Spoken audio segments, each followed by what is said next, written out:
I'm your host, Samantha Stone. And as always, we're going to talk about lots of important things. I know that this is an incredibly busy seating across.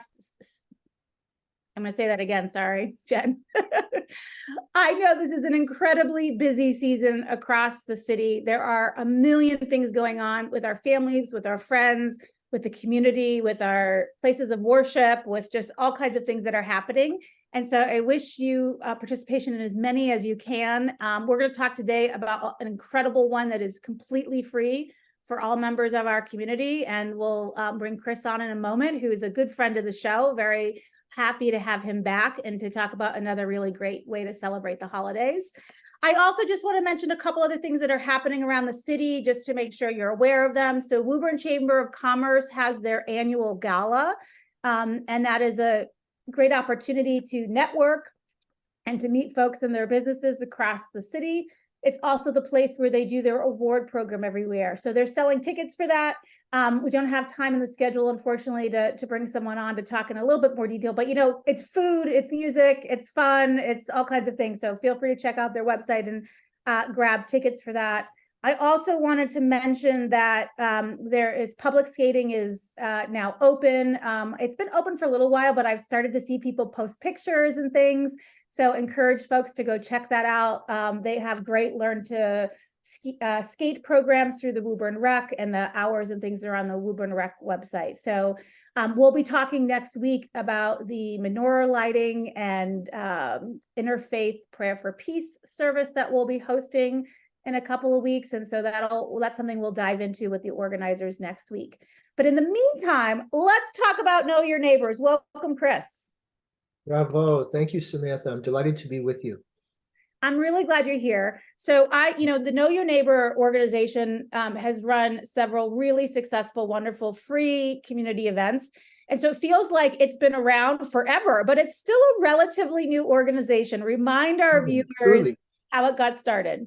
Truly, we're really just in our second year of events. We began with a group of us that had been volunteers and organizers for the Juneteenth celebration in Woburn a couple of years ago. And we thought, gee, let's think about a series of events around multicultural celebration and to celebrate the rich diversity and the rich ethnic ancestry of our community. And we have now produced, I think this will be our 6th event in about a year. And it's just been a love fest. It's been wonderful. We have all kinds of creative ideas constantly coming from all of the communities that we reach out to. We have formed a board of directors, and we're now a nonprofit, which simplifies fundraising and keeps us in conformance with regulations and laws. And we are growing our organizing team every day. And again, for the 2nd season, we are celebrating our multicultural holiday celebrations in Woburn. Do you know, for instance, Samantha, do you know there are over 20 holidays celebrated in Woburn from the middle of November until the middle of January? You know, I bet you I could probably only name 6 or 7 of them, which just tells us how amazing our community is and how much it really is. We are all different cultures and backgrounds who are coming together to share their customs and their traditions with us. Tell us a little bit. So it's upcoming just logistically, so we don't forget, this Sunday, December 10th, correct? December 10th, yes, from 3 to 6 in the afternoon.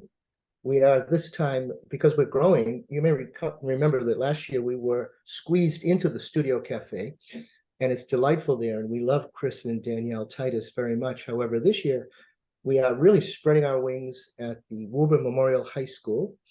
We'll be in the cafeteria, where I have just discovered they can seat 400 students for lunch. It's a most beautiful cafeteria, and we're so very proud of our high school. And even more proud of our high school community, which has really engaged and really gotten really excited about this event. This, of course, is a free event.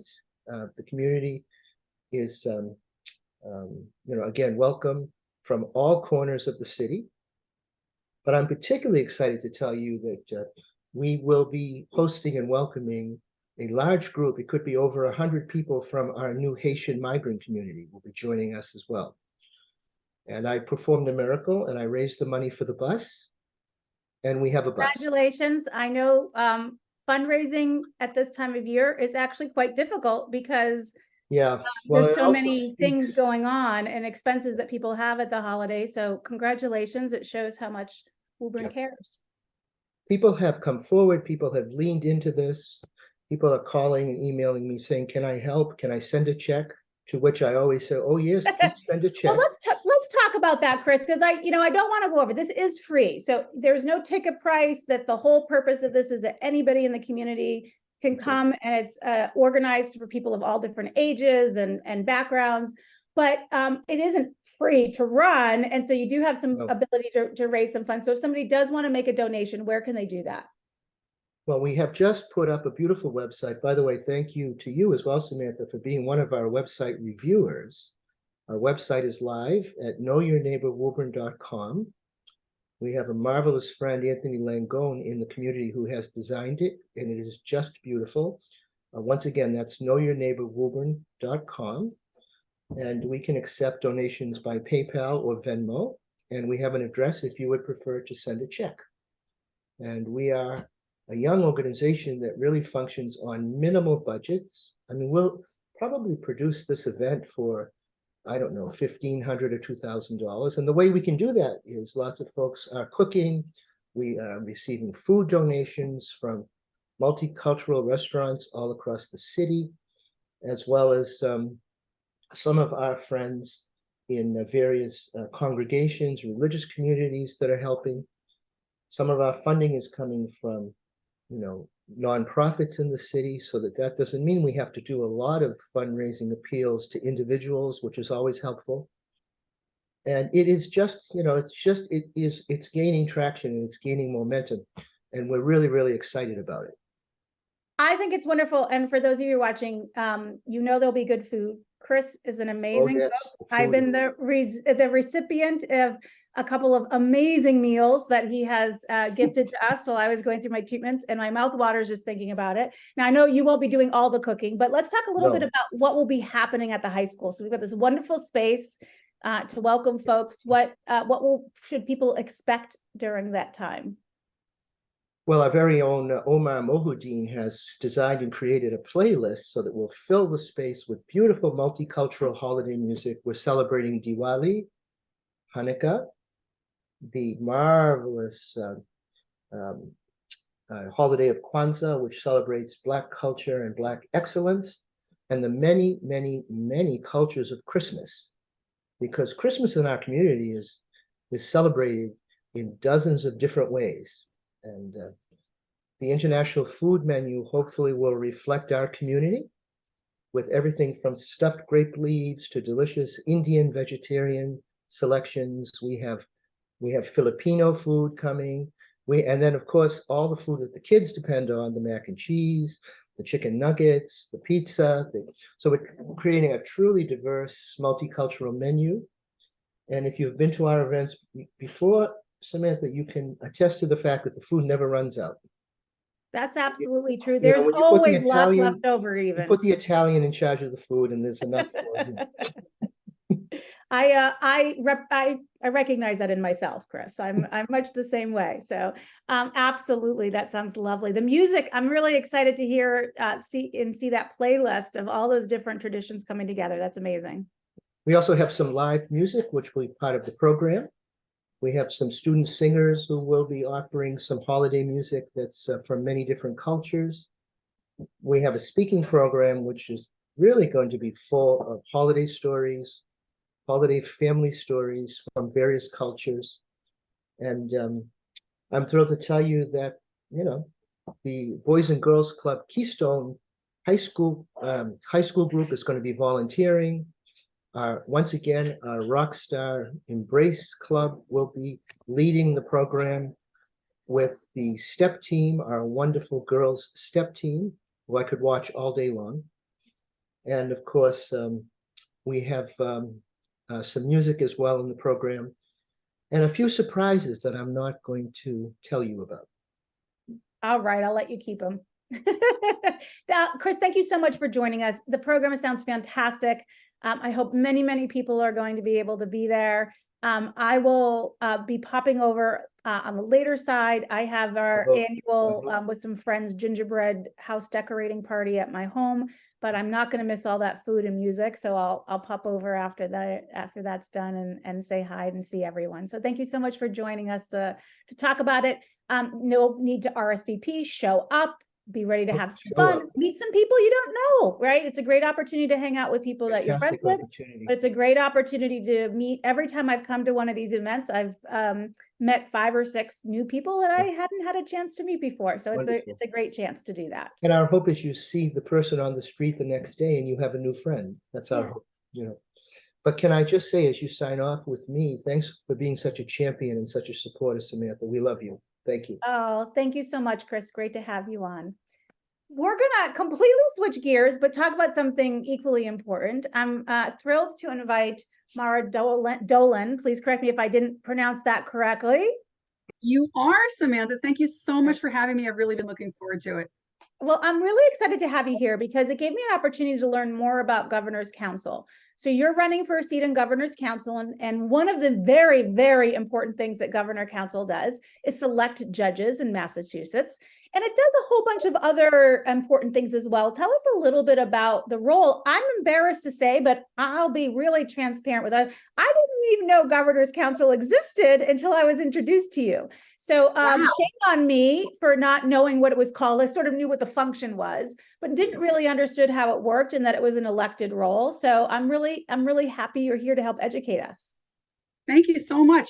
Well, it is incredibly important. Massachusetts wisely does not elect its judges, but we do elect the people who approve them. That's the Governor's Council. They also approve our parole board members and who gets a commutation or a pardon.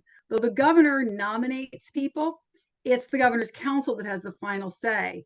And voters, through their Governor's Counselor, have a say in determining who our judges are. It's a very powerful thing for voters. You know, it's really important for all of those reasons. Tell us a little bit of why you've decided to run, because we know that that's not easy to do, and it takes a lot of work and commitment to the state to do that.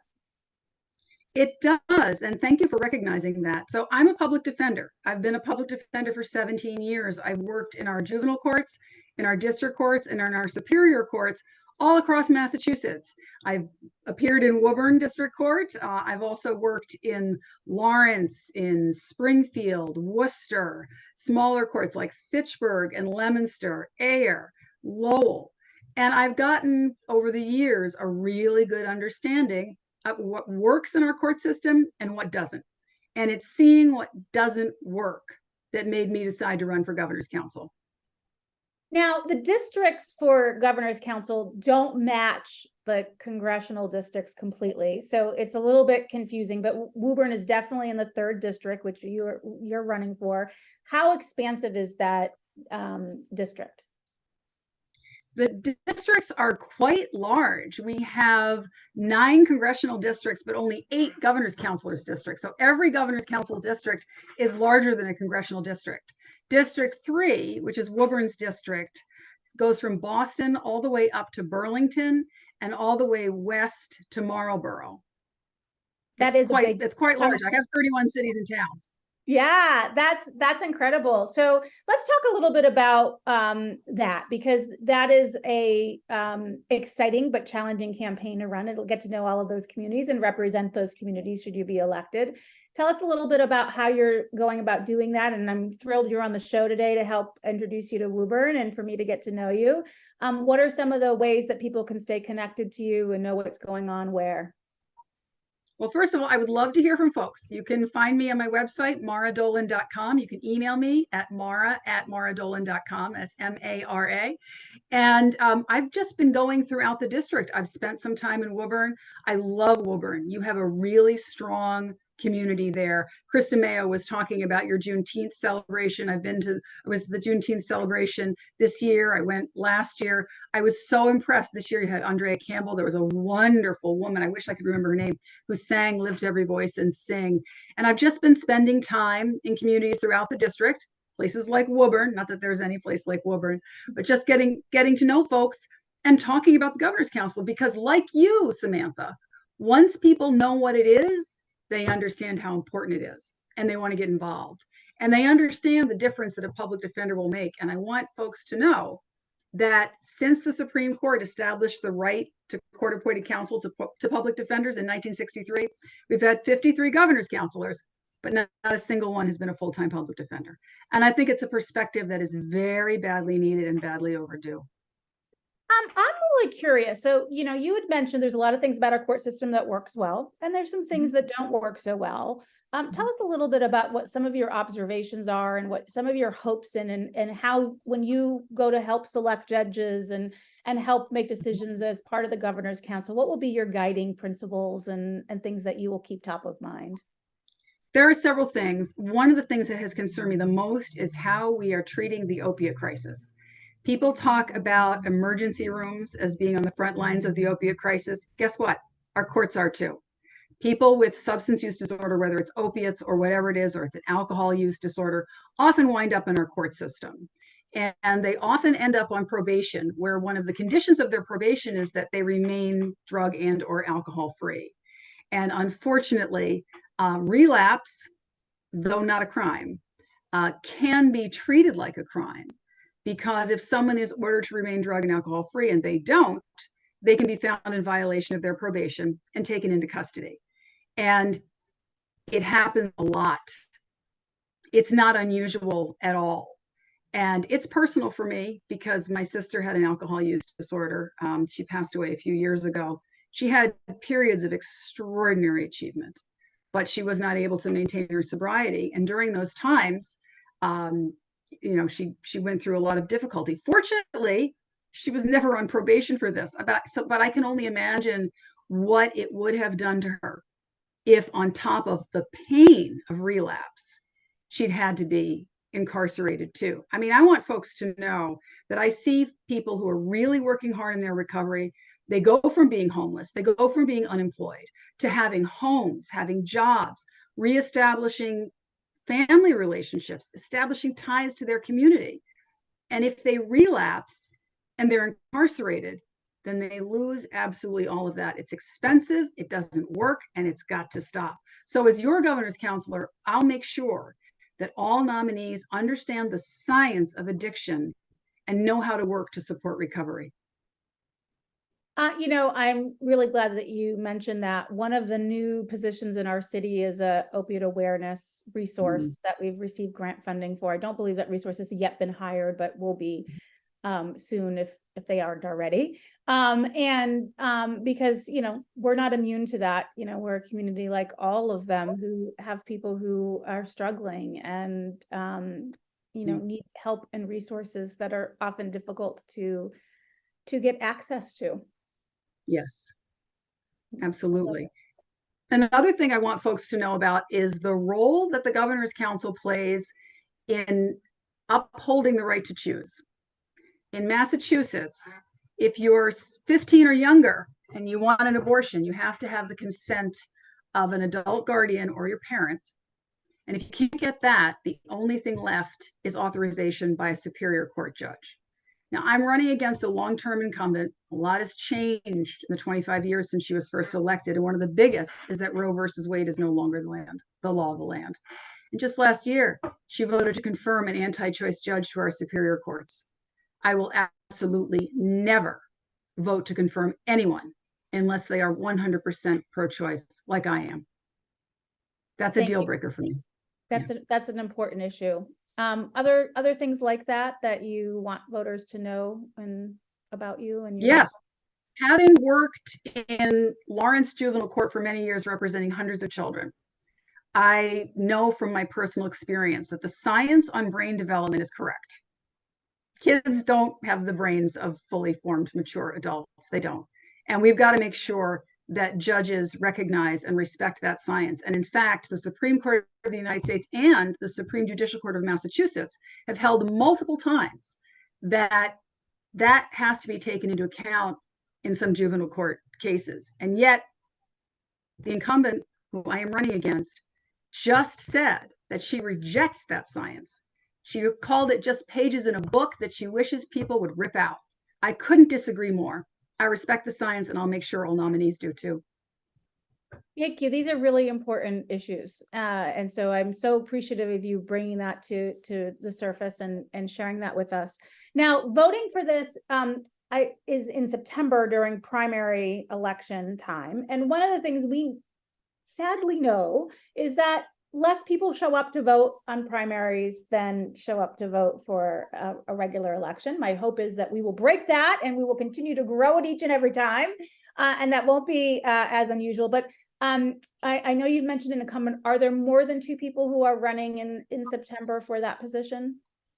Not so far. So far it's just us two. It was just us two last year, and I came super close. We only need another 50 votes per town to win next year. So that's why I'm so appreciative of the opportunity to make sure that more people know about the Governor's Council and know about my candidacy and the very real differences between myself and the incumbent. Yeah. Thank you so much for coming on. I know you mentioned your website, and you've been in the community doing things. It's been a pleasure talking to you. I encourage folks to reach out and learn more. I'm certainly much better educated on Governor Council and how that works. And if you're in Woburn for anything, feel free to drop me a note, and we'll make sure to give a shout out so folks know in this particular community that you'll be around and might have a chance to come say hi.